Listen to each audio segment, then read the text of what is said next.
Is it going? Oh, good, it's going. Hey, how you doing? It's Seafood John. I just got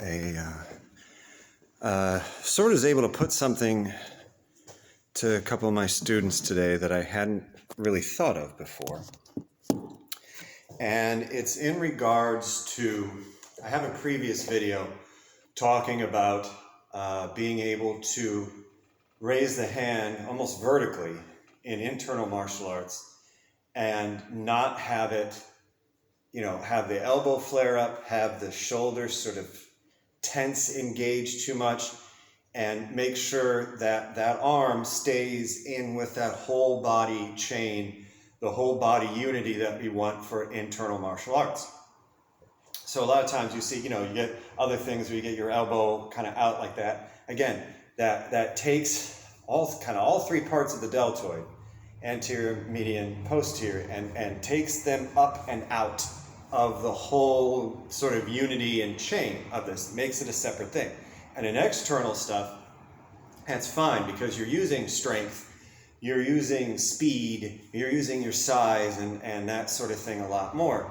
Now there's a lot of skill in it too, but it's still a different modality of thought and being able to carry the body. In internals, we can't do that. The whole body has to be supported all together. Even if our hands are up over the heads, the body still has to be supported. So I do have another video because there's, in the Sun style Xingyi, there's Pao Chuan, the cannon or pounding fist, which is the fire element and helps the heart. And in Yang style Taiji, you have Fair Maiden or Jade Maiden or Jade Lady or some combination of that works the shuttles. There's even similar sort of things in Chen style. There's a posture that looks like that too.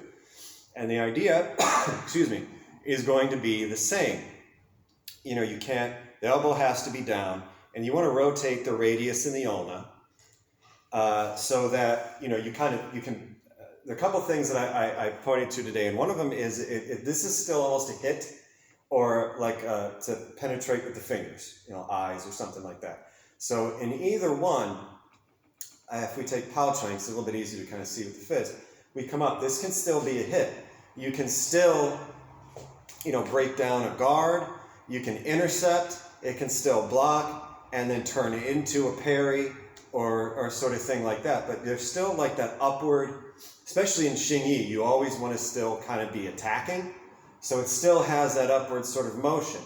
And then what I would say before is just rotate the wrist. Just rotate the radius in the ulna, so that way the elbow stays at that 45 degree and the whole arm can still be supported through from the ground and the heels of the feet all the way up through. What I started talking about today, it popped into my head because I'll watch and do some research for my own workouts and things like that. And I got to credit where credit's due. I watched a lot of the Athlete X with Jeff Cavalier.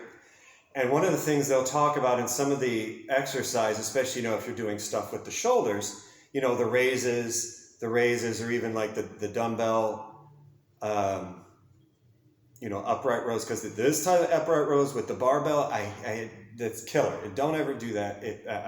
He said that, and I've agreed with that for years. I used to do it way back when, and it always hurt, it always sucked, always hated it. So I stopped doing it. I felt better. And I was like, all right, shrug, it's great. But one of the things with the dumbbell ones or with the raises, he'll talk about the thumb being raised above the pinky. So when you're doing your raises, it's not just horizontal this way, and you got to be careful of that because again, that's going to screw up the shoulder. It's the thumb being over the pinky. So it popped into my head today to think about that as well with the hand. So with here, if we think of in shuttles and with Pao Chuan, the palm is up. In shuttles, in Pao Chuan, the heart of the fist, so the thumb is up. Turn the thumb down. I'm shaky because I just did I did a HIIT workout and then I worked with weapons for 25 minutes. So it's basically, it's turning, think of just the thumb. So thumb up, thumb down. Again, you're turning the radius of the ulna, you're not flashing the elbow out, you're not engaging the shoulders in that way that separates them out from the rest of the body. So if I'm here and I rotate for Pao Chuan, I'm turning the thumb down. If I'm here and I rotate for shuttles, you can think thumb up or to the side, thumb down. No, it's not a perfect analogy because you're not actually having your thumb here or here and then turning it this way. Again, if we're horizontal, we turn it this way, there's that elbow going and you're basically putting yourself into an arm bar. Up here, it's a little bit different. And you're not rotating now the thumb down to pour where the elbow comes out either. It's rotating down. Point the thumb down. So it's a little bit similar. And some of the guys I had who, even a couple of them I've had for a while, who've gone through shuttles, who've gone through pouch ran a couple different times, have said that that was something like, okay, it's kind of cool. So something to think about. Again, this is another way. I'll try. It's going to be a couple hours before I get home and get a chance to upload this. I'll try and put the link to my other video about, I think it's called Raising the Hand or Raising the Arm in Internal Martial Arts. I'll try and put the link of that in the description. So these can kind of go together. But that's just another way to kind of think about it. I like to try and have as much for the students as I can in terms of visualization, in terms of analogies or illusions, or in terms of ways to think about how to move certain things, because not one thing is going to work for everybody. Whatever worked for me, honestly, a lot of what worked for me probably is not going to work for a lot of people, because this is a little weird in here, and the connections I make between stuff is sort of, what? So I understand. So that way, you know, I'm not trying to trick anybody. I'm not trying to, you know, hide anything away from people so they can't get it. Thank you. My general idea is as a teacher with this is the same as it would be if I had kids, is to make the next generation under me better than me. And maybe if I can have them sort of circumvent and not have to deal with, you know, the years of sort of befuddlement and stupid mistakes that I made, and because everyone's going to make their own,